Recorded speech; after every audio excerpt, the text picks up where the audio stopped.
like to welcome to the stage Rodney Williams, president of Diageo Beer Company in Diageo, Canada.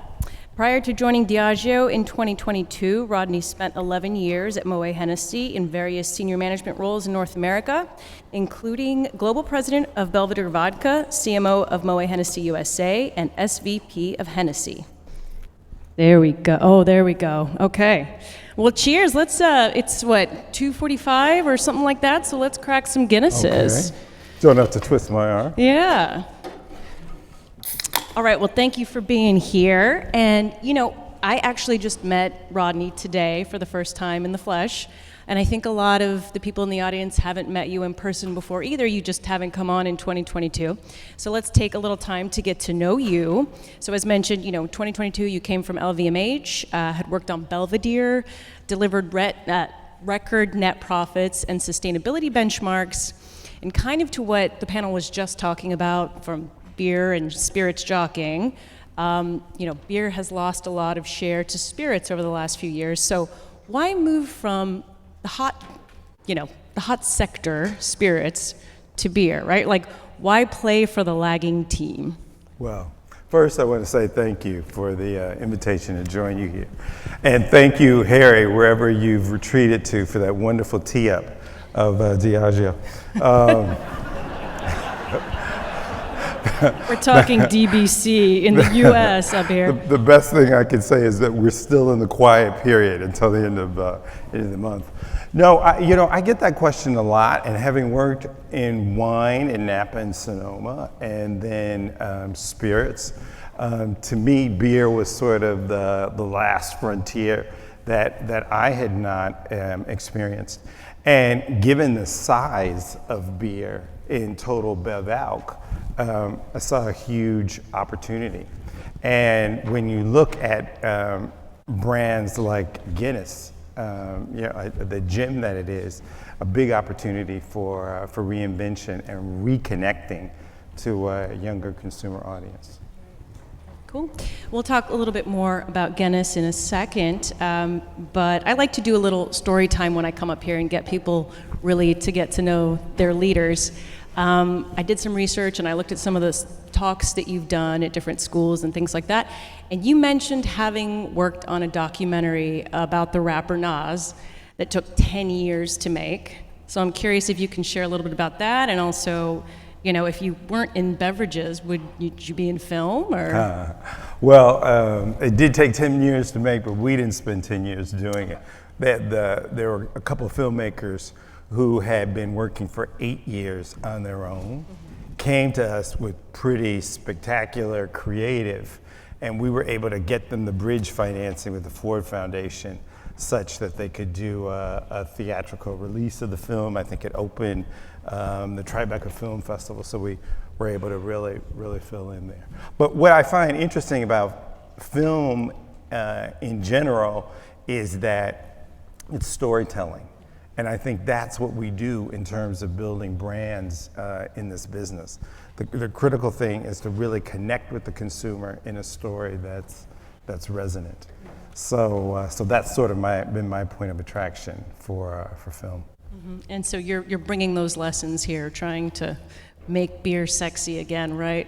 Well, I think there's some great stories to be told in beer. If you look at a brand like Guinness, which dates back to 1759, there's a richness in terms of the history itself from which we can draw. Smirnoff, 1864, huge also set of stories to draw from. And even new brands, we have Katie Bill Brown in the house, and she founded Lone River in 2019, but being from West Texas and really putting in a can this iconic ranch water drink and sharing it with the country offered a real platform for telling a different story that's quite unusual and quite interesting.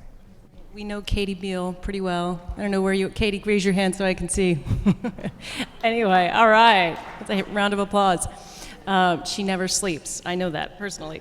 But let's talk more about Guinness, right? So you had mentioned in another one of the talks that I looked at. The 3-year CAGR for Diageo North America over COVID was like 41%. It was crazy good, but a lot of that had to do with the spirits side because, of course, Guinness was very on-premise oriented and the on-premise was very challenged. So is that a structural headwind for the Guinness brand, indefinitely into the future?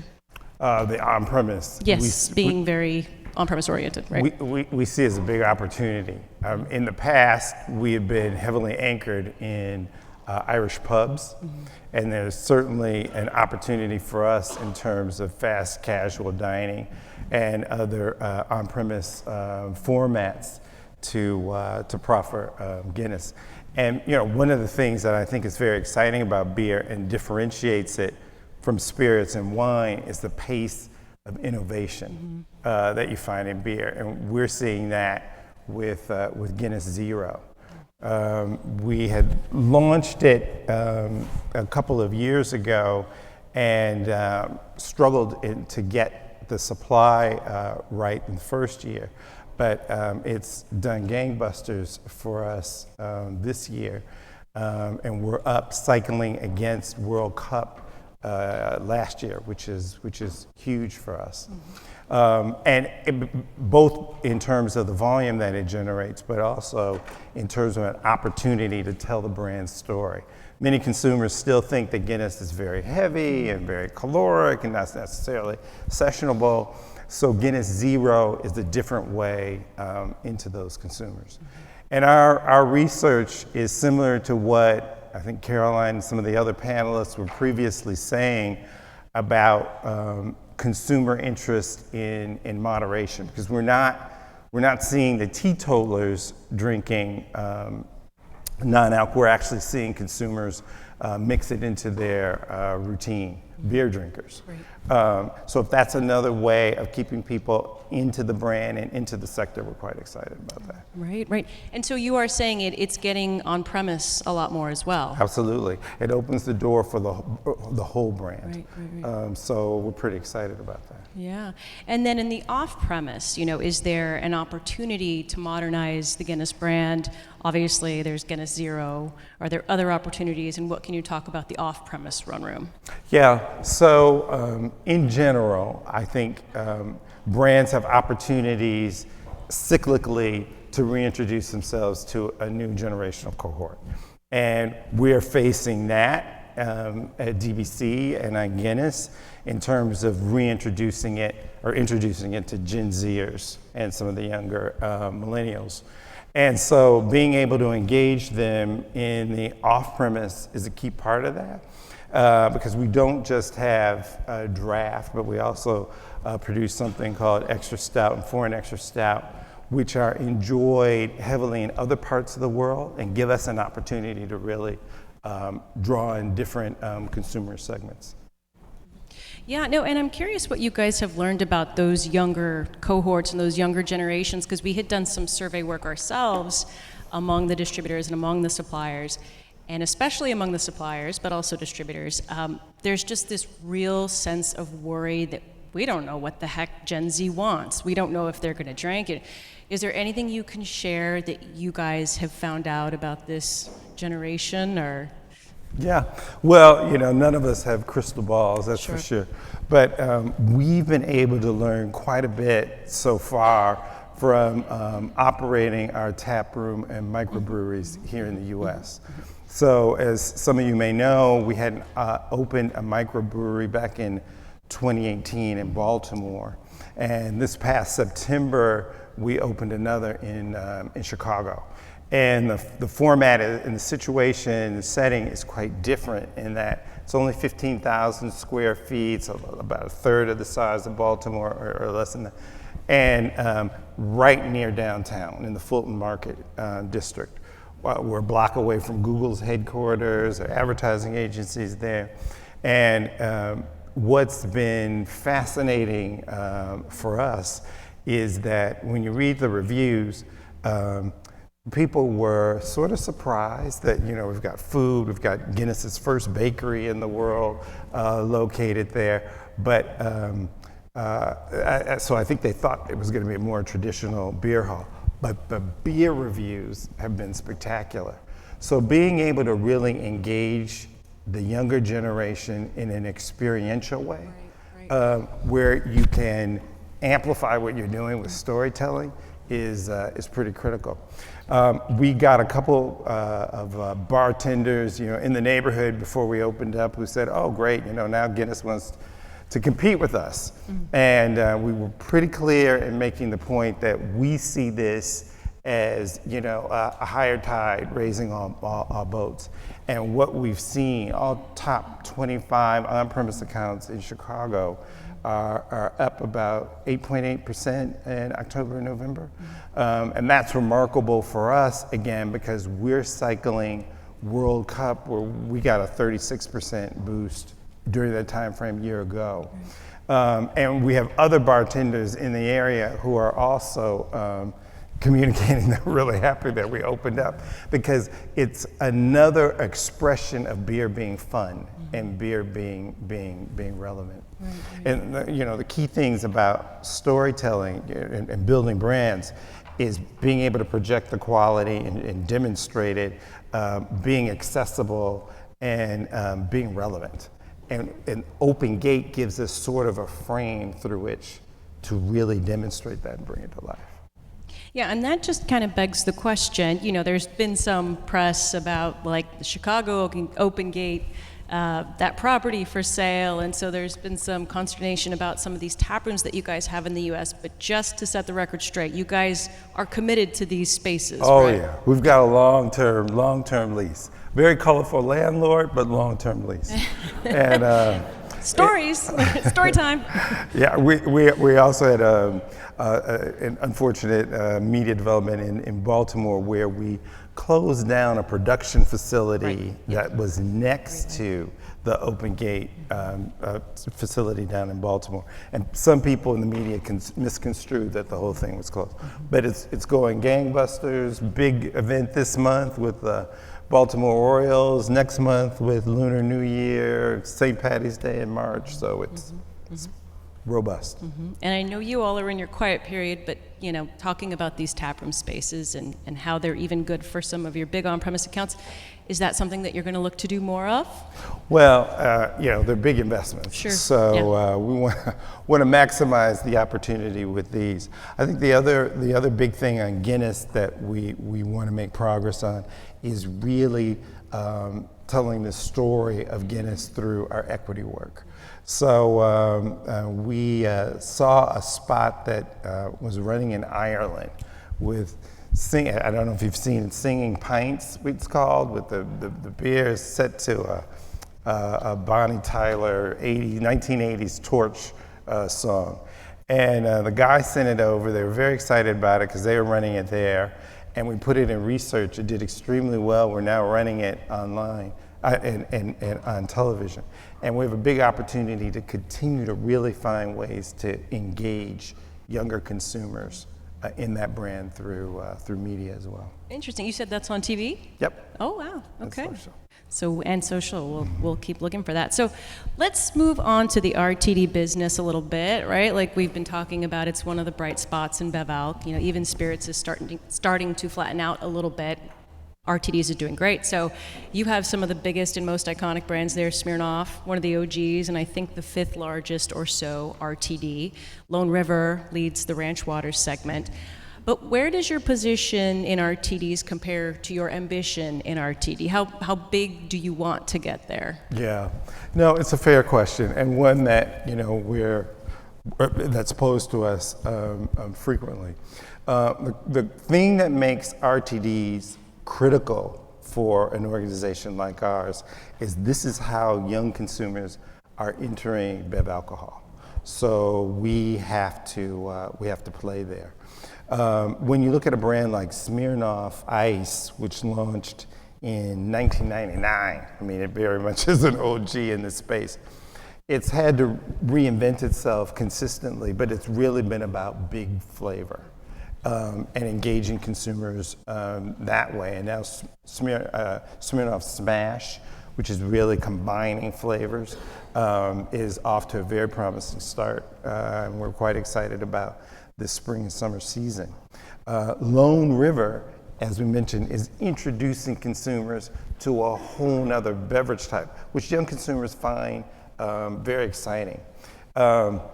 One of the things that I'm involved with is being a trustee of the James Beard Foundation. And part of what motivated me was that the on-premise restaurants, foods are so important to the bev alc industry, and yet from a trade perspective, our organizations are quite siloed. But we find that in some of our research, because younger consumers are eating such a broad and different set of foodstuffs and cuisines, it's opening up the palate for them to experiment and try different things to drink. Boomers and Gen Xers typically had 5, 6 brands in their consideration set, and we're finding older Gen Zers and millennials with double that. So we really see it as an opportunity to engage and recruit new consumers. When you look at a brand like Smirnoff Ice, it skews younger, more female, and more multicultural than the base Smirnoff vodka brand. So it's quite complementary, ultimately, to that franchise. So we see RTDs as really driving synergies within the broader portfolio, as well as an important standalone business.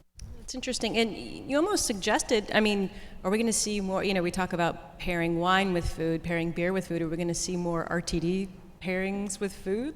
Well, I think anything's possible. And, certainly we've got our version of Cocktail Collection, which is building momentum, and we're quite excited about its future in terms of delivering sort of a premium offering in the pre-mixed, ready-to-drink space. Like the ready-to-pour kind of? Yes. Okay, interesting. Yes. And we also then really see an opportunity for broader recruitment in terms of future innovations to come, both in terms of format and in terms of flavor. And it's interesting because if you could just share a little bit with me about, obviously you have some spirits RTDs that are more on the Diageo spirits side, and then you have some that are more on the Diageo Beer Co. side. Are those hard silos, or how do both sides kind of work? How does that work? Well, we've got old brands that have been around a long time with some old contracts behind them, and so we honor and respect those. But to the degree to which, through M&A, through the creation of new-to-world brands, we have opportunities to really build what we're doing in the beer channel, and that's our big interest. Right, that makes sense. I want to go back to malt RTD or RTD in general, but I also want to ask about the Vita Coco, Captain Morgan. Is that your purview, and what's going on there? I mean, are you guys looking for more partnerships like that? Yeah, we're extremely excited about the Captain Morgan launch. Rum remains quite popular among Latin consumers, who are obviously quite a very important demo for us to reach. And Captain Morgan is a very accessible brand. It's the #1 rum brand in America. So it's a very strong platform from which to launch ready to serve. And so we've got a daiquiri, a margarita, a hurricane, and a Mai Tai all coming out this spring, and the pre-orders are running ahead of forecast. We had launched the Mai Tai and Captain Morgan in Canada last year, and we're really encouraged by the performance. So we're quite excited. You don't see a ton of Mai Tais out there, so that's exciting, right? Little whites, tiny bit of white New space. generation, new opportunity. Yeah. Well, speaking of new, on one of those talks that I keep talking about, you had mentioned that you guys are using AI and tech to hatch some of your new RTD brands. What can you tell us about that? Well, we're working with AI and intelligent algorithms in a couple of vantage points. One is certainly in terms of on the innovation front, in terms of what we can do regarding flavors and what may be consumer preferences coming down the pike. And the other is in terms of driving efficiencies in production, and really looking at better ways to manage our systems, which is of critical importance in producing RTDs. Like making margins better? Yeah. And, yeah. Okay, Yeah. cool. Any flavor insights you can? What's the next? Well, top thing? we're still working. Yeah. We're still working. You're not going to share your proprietary information with us? We're still working, but very excited about what we have launched to date, being validated and vigorously substantiated in the marketplace. Okay. One other thing you touched on at the Bright Conference that we're striving for in this industry is reaching multicultural consumers and securing at least more diverse leadership and talent. What are you guys doing at DBC to ensure this, and are you seeing any results on the business side as well from it? Yeah. So I've been in place 15 months now, and we've turned over through people moving different places in the organization or other opportunities, about half the leadership team. We now, for the first time, have a full complement of leaders. And we are about 60-40 female. Not quite as diverse on the ethnic side, but the real opportunity is to get new thinking, sharp thinking, different perspectives, such that you can create an environment where best idea wins. And and it's a journey, and we are very much along that journey and encouraged by it. In terms of the messaging, what's really interesting is that these consumers, the younger consumers now, are pretty much digital natives, and they draw influences cross-culturally in so many different ways. But in the case of Smirnoff Ice, for instance, the spokesperson is Trevor Noah, and he really drinks it, and that's about all he drinks, but he really drinks it. But what's interesting about him is if you look at his social media following, it's about 66% white, little more, about 14, 11, 12% black. It's really not, doesn't skew that far from the distribution of ethnicity in the population. It's very representative of America. And in a way, that's sort of the opportunity, is to get communications that reach everybody in a meaningful way. And this generation itself is pretty open and poised for communicating with that way, because they're so social. They're so socially anchored. Right. No, that makes a lot of sense, and I'd like to see more of that. That's awesome. So we've all read the headlines about the supposed, more rumors of Diageo beer divestiture. I looked back, we'd reported on this like 12 years ago as well. I'm going to give you the chance to talk about, what will you say to that? And devil's advocate, I mean, being that the trends are that they are, and that you all are the world's largest spirits company, why wouldn't you potentially divest of beer? Well, Diageo has about 200 brands, a little bit more than that. And Guinness is the third biggest in the world. We just brought online new production lines in July at St. James Gate, and are working on a whole nother production facility in Ireland. So we're in the quiet period, but make of it what you will. Yeah. We've been very serious about building the beer business. Yeah. And our position in it. Certainly, Guinness is a crown jewel. I think that's an objective truth. One more, speaking of objective truths, obviously, as we've been chatting about, you came over from a long time in spirits. I'm curious maybe how you would compare spirits leadership in general on that side of the industry to beer leadership. Sometimes we have different agendas and that sort of thing, and I remember some industry folks in beer a decade ago were saying, we have a vacuum of leadership in beer. So I'm curious what your thoughts are on that. Well, I'll be honest, prior to taking on this role, I had never heard about this big divide between spirits and beer. I've always worked in organizations. It's about building the brands, and I think that's true. And I've certainly been in places where the champagne guys might think differently from the cognac guys, who might think differently from the vodka guys. But at the end of the day, I think you find great leaders everywhere. I'm quite sure there are some very great dynamic leaders here, some of whom we'll be hearing from, and big opportunities in terms of driving beer writ large forward. Yeah, absolutely. Well, cheers to that, Rodney. Appreciate it. Cheers. Never got a chance to open my Guinness, but I'll do it now. So thank you. Thank you. Thank you.